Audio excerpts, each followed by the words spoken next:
Euh, c'est de notoriété publique que quand une famille d'accueil euh, souhaite prendre un enfant euh, pour le protéger, l'héberger, toutes ces conneries, bien qu'il y en ait qui fassent bien leur job, hein, mais c'est plutôt rare et je sais de quoi je parle.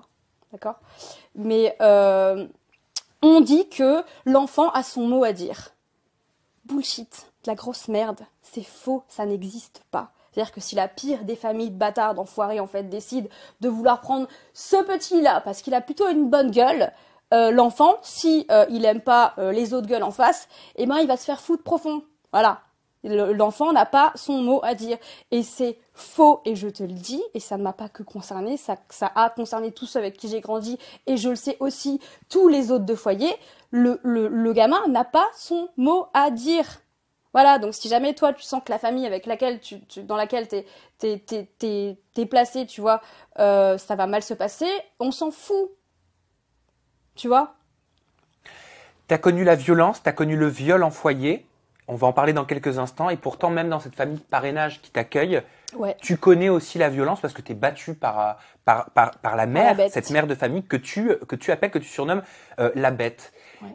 Juste réponds-moi à cette question que je me suis posée, que potentiellement la communauté peut se poser. Quel est l'intérêt d'accueillir tous les 15 jours une enfant sans être rémunéré Ouais. et de lui faire subir de la violence physique Bah et franchement, morale? cette question, je me la suis posée pendant 15 ans. Euh, j'ai pas la réponse, tu vois, et toi non plus, parce qu'en fait c'est irrationnel, ça n'a pas de sens. Mais c'est ce qui se passe, si les gens ne sont pas toujours bienveillants et sains et ne font pas toujours des choses qui ont un intérêt rationnel en fait. Là effectivement, ces gens-là n'étaient pas payés. Alors, je précise que c'est que la femme qui me défonçait ma petite gueule. Mais là, ça n'a pas de sens, effectivement. C'est des gens qui sont pas payés et qui prennent un gamin pour a priori lui apporter du positif, puisque le but c'est quand même d'améliorer un peu le quotidien de ces mômes en fait placés, tu vois, qui ont une vie de merde en Bien fait. sûr. Et puis ces familles Et sont censées apporter quand même une bien stabilité. sûr, bah oui, c'est le Comment elles but. sont choisies ces familles? Alors c'est un peu du même acabit de comment sont choisis les éducateurs. C'est-à-dire que les éducateurs, et ça a été montré dans un reportage qui est sorti il y a pas très longtemps sur France 2, qui mettait vraiment bien en lumière ça, si t'es motivé, d'accord, que tu te présentes à un entretien pour devenir éducateur, que t'as pas de diplôme, mais quand tu fais preuve d'une bonne détermination et une motivation hors pair, eh ben on t'engage. Les familles d'accueil, c'est un peu le même délire. C'est-à-dire que si t'as envie en fait d'aimer très fort un gamin très très fort, oui, beaucoup d'amour, bah ok, tu feras l'affaire, c'est tout. Voilà. Et ce qui aussi motive les contrôles d'être aussi laxistes, puisque évidemment il y en a, mais que tout s'explique toujours. Euh, En fait, pourquoi il y a autant de mauvaises familles? Parce que ça aussi, c'est pas un secret. La plupart des familles d'accueil qui sont mises en lumière, ou plutôt les enfants qui ont été mis dans ces familles d'accueil, la plupart des gosses disent que ça s'est mal passé. C'est pas une chimère, c'est la vérité. Pourquoi? Parce que, et ça c'est le fond du problème, et on en revient à mettre la responsabilité sur l'État, un enfant de foyer, ça coûte une blinde. Ça coûte super cher à l'État. Ils octroient une allocation pour chaque foyer. Cette allocation est gérée par tous les départements. Et donc, chaque enfant de foyer coûte une blinde, coûte de l'argent. Je sais plus combien coûte un enfant de foyer, je ne risquerai pas à te dire de la merde, mais c'est à hauteur de milliers d'euros. Genre 100 000, un truc comme ça, je te dis un truc de merde, mais tu vois, c'est à cette hauteur-là. Tu vois, donc ça coûte très très cher. Donc un enfant qui ne rentre jamais chez ses parents, comme ça a été dans mon cas, je suis le parfait Exemple. exactement, je suis l'archétype de tous les exemples de merde. Eh ben, il faut le mettre ailleurs en fait pour que le foyer puisse un peu respirer parce qu'il coûte trop cher, tu vois. Donc, on prend des familles et puis on se prend même pas la tête de savoir si elle est bonne ou pas parce que clairement, on s'en bat les couilles et on met le gamin de foyer qui lui coûte vraiment un max de fric, tu vois. En parlant des foyers, tu as écrit le topic des foyers est un sujet très peu, voire pas abordé en société, ignorance pas plus excusable pour autant. Pourquoi c'est si peu abordé? C'est vrai que Bah, moi-même, avant de lire ton livre, j'y connaissais pas grand-chose.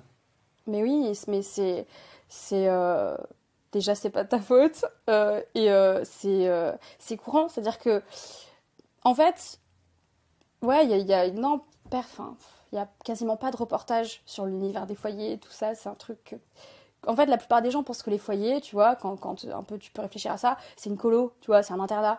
Mais c'est pas ça, les foyers, ça n'a rien à voir, c'est une tôle, hein, les foyers, vraiment. Oui, tu compares ton Mais, foyer à une prison. mais c'est ça, mais c'est une tôle.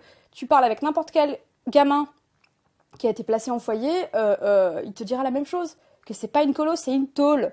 Ce sont les mêmes fonctionnements, tu vois. Intimidation, violence, maltraitance, la loi du plus fort. Si en fait tu ne te forces pas pour les timides, tu vois, à révéler le peu de caractère qui est en toi, t'es mort. Tu es mort. C'est ce que t'écris. J'exagère pas en fait. Tu écris, on devient des créatures violentes, des tortionnaires au cœur dur, des espèces de tyrans vicieux et tordus à l'esprit, méchamment revanchards. Bien sûr, t'as pas le choix pour survivre. Vraiment en fait. Si tu veux amoindrir un peu ta peine, puisque c'est vraiment comme ça qu'on vit tous, c'est-à-dire que voilà, il nous reste 5 ans, il nous reste 10 ans, machin, etc.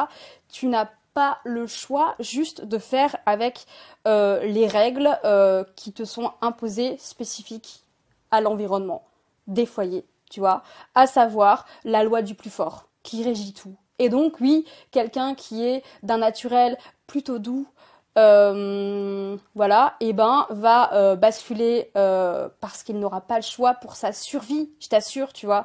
Il va basculer dans la rudesse, dans la violence, dans toutes ces choses qui vont lui permettre de survivre. Donc tu es en train d'expliquer que le fonctionnement des foyers tel que tu l'as connu fabrique la violence. Mais bien sûr, mais c'est pas, enfin, c'est contribue à créer des enfants violents, donc des futurs adultes violents. Mais bien sûr, mais c'est pas un secret, c'est évident. Comme en plus, il y a vraiment, on est vraiment laissé pour compte, tu sais cette expression, voilà, laissé pour compte, hein.